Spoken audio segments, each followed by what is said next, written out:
Seigneur, voici encore devant de toi, encore vous placer encore cette parole entre tes mains, Seigneur. Viens ouvrir ma bouche encore, Seigneur. Viens ouvrir mes oreilles encore, Seigneur. Que tu puisses toucher des cœurs encore, Seigneur, et que des âmes puissent venir à toi encore, Dieu Tout-Puissant, ce jour merveilleux. Que tu puisses encore agir encore, Seigneur, et que ta volonté s'accomplisse encore à travers cette parole encore, au Dieu éternel. Amen. Amen. Frères et sœurs, si nous sommes là ce matin, c'est par la grâce de Dieu, par l'amour qu'il a pour chacun de nous, et parce qu'il sait encore quelles sont nos forces et quelles sont nos faiblesses, et de quoi nous avons besoin.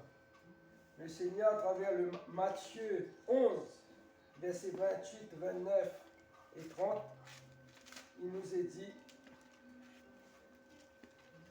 venez à moi, vous tous qui êtes fatigués et chargés, et je vous donnerai du repos. Ce matin, si nous sommes là, c'est parce que Dieu sait, il a donné ce jour pour l'honorer, mais il sait qu'en ce jour, nous sommes reconnaissants envers lui pour tout ce qu'il a fait à travers cette semaine. Nous sommes là encore pour le remercier, lui rendre toute la gloire qu'il mérite, parce qu'il nous dit encore, il va nous donner du repos en ce jour. Il nous demande juste de venir à lui, et nous sommes là encore ce matin, et de nous décharger de tous nos fardeaux, décharger de tout ce qui nous pèse, afin que lui puisse nous donner ce repos à travers son esprit. Il nous est même dit au verset 29, « Prenez mon joug sur vous et recevez mes instructions, car je suis doux et humble de cœur, et vous trouverez du repos pour vos âmes. Car mon joug est aisé et mon fardeau léger. » Le fardeau que nous avons avec le Seigneur, c'est, il nous dit bien à travers sa parole, il a souffert à la croix pour nous donner la vie éternelle. Et nous aussi, nous allons souffrir, mais les souffrances que nous allons traverser seront plus légères. Les fardeaux que nous aurons seront plus légers. Pourquoi? Parce que Christ a tout accompli à la croix. Et nous ne sommes plus seuls. Il est avec nous chaque jour. Mais il est bien dit, car je suis doux et humble de cœur, et vous trouverez du repos pour vos âmes. Le seul moyen que nous avons pour avoir du repos, pour avoir la paix et être rempli d'amour et de sagesse, c'est en Christ seulement. C'est en venant à lui, en donnant notre vie pour lui, afin que lui puisse agir. Mais il nous dit bien que oui, nous allons souffrir, mais notre souffrance ne sera plus la même. Parce que nous aurons son esprit pour nous aider. Amen. Et dans 2 Timothée 3, il dit que ce n'est pas un esprit de timidité qu'il nous a donné, mais un esprit de force, d'amour et de sagesse. Et il nous dit aussi de ne pas avoir honte du témoignage que nous avons à rendre. Parce que lui n'a pas honte de nous. Lui il nous aime comme nous sommes, avec nos erreurs, nos fautes, avec les péchés que nous faisons encore à travers la semaine. Mais lui, il est là et il nous dit qu'il est notre consolateur, il est notre refuge, comme dans les psaumes 91, mais qu'il nous aime et qu'il est le grand consolateur. Alors ce matin encore, comme il a été dit dans 2 Timothée, n'ayons pas honte d'ouvrir notre bouche ce matin et d'ouvrir notre cœur pour ce Dieu qui est grand et tout-puissant. Parce que nous sommes là, c'est par sa grâce que nous sommes là encore ce matin. Et c'est par son esprit et que par son esprit que nous pourrons atteindre l'unité parfaite, l'unité universelle avec tous nos frères et sœurs. C'est pas parce que nous sommes là que Dieu ne peut pas agir ailleurs.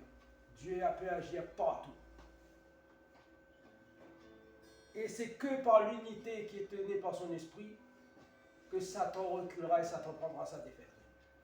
Mais il nous dit bien ce matin, venez à moi vous tous qui êtes fatigués et chargés, et laissez-le agir. Et croyez-moi, Dieu va agir, car Dieu est un Dieu tout-puissant, un Dieu qui nous aime,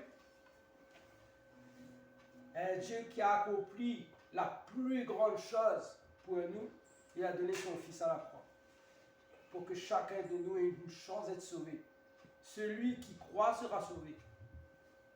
Alors encore ce matin, frères et sœurs, ouvrons notre bouche, laissons cet esprit de force qui nous a donné ouvrir notre bouche, et louons-le, adorons-le, crions vers lui encore ce matin, parce que sans lui, nous ne serons pas là. Amen. Sans lui, il y a longtemps que nous serons perdus dans les choses vaines de ce monde. Mais sa volonté est telle que nous sommes là aujourd'hui, que nous avons compris l'importance qu'il doit avoir dans notre vie, et que nous sommes là pour lui rendre toute la gloire, le remerciement qu'il mérite aujourd'hui. Seigneur, merci encore pour cette grâce que tu as fait encore d'être là ce matin.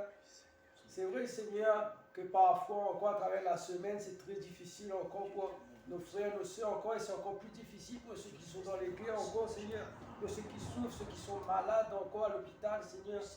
Mais tu nous dis encore ce matin, à travers ta parole, de venir vers toi, et toi, tu nous soulageras. Toi, tu nous donneras encore à pouvoir que tu accomplis un miracle à travers nous encore, Seigneur. Mais encore, viens, Seigneur, viens encore en ce jour, ouvrir notre bouche, Seigneur, dans ton esprit, viens donner l'unité, Seigneur. Viens agir à travers le frère Gilles encore, Seigneur, à travers la louange encore, que tu puisses le conduire à travers les chants encore, Seigneur, qui est la fête au trône de ta grâce encore ce matin, Seigneur. Que les anges, les anciens puissent danser encore, Seigneur, que tu prennes plaisir en ce moment que nous allons te donner encore, Seigneur. Mais que tu agisses encore par ton esprit encore, Seigneur, que tu libères, que tu consoles, Seigneur, que tu enlèves toute fatigue et tu redonnes encore les forces qui manquent encore à travers cela, Seigneur. Merci encore pour cette table, encore ce corps et ce sang encore, Seigneur. Cet acte qui a été fait encore à la croix pour que nous ayons encore une chance d'être sauvés, pour laver nos vêtements encore et être pardonnés de nos péchés encore, Seigneur. Cet acte qui nous donne encore à faire prendre sa défaite à Satan encore en ton nom, Père Tout-Puissant. Par le corps et par le sang qui a été crucifié, versé à la croix, Seigneur. Viens encore, Seigneur, agir à travers cette parole encore qui sera portée, Seigneur. Toi seul, tu connais le pourquoi, le comment, mais viens agir à travers cette parole, viens ouvrir la bouche, Seigneur. Viens bénir encore tous nos frères et sœurs, viens toucher le cœur surtout. Que des âmes puissent être sauvées encore et que des âmes puissent changer de vie encore, Seigneur, bénis à toi. À toi toute la gloire, l'honneur et la puissance encore, Seigneur. Sans oublier encore notre sœur, encore Mary, encore là où elle est bénie. Là encore, Seigneur, à travers le culte qu'elle va faire, bénis ses enfants, sa famille encore, Seigneur. Et son travail, Seigneur. Et que tu puisses encore lui donner la force dont elle a besoin. Encore toi, tu connais toutes choses encore, Seigneur. Viens agir encore, Seigneur. À toi toute la gloire, l'honneur et la puissance encore au roi des rois. Amen. Amen. Bon culte, frères et sœurs, que Dieu vous bénisse abondamment. Amen.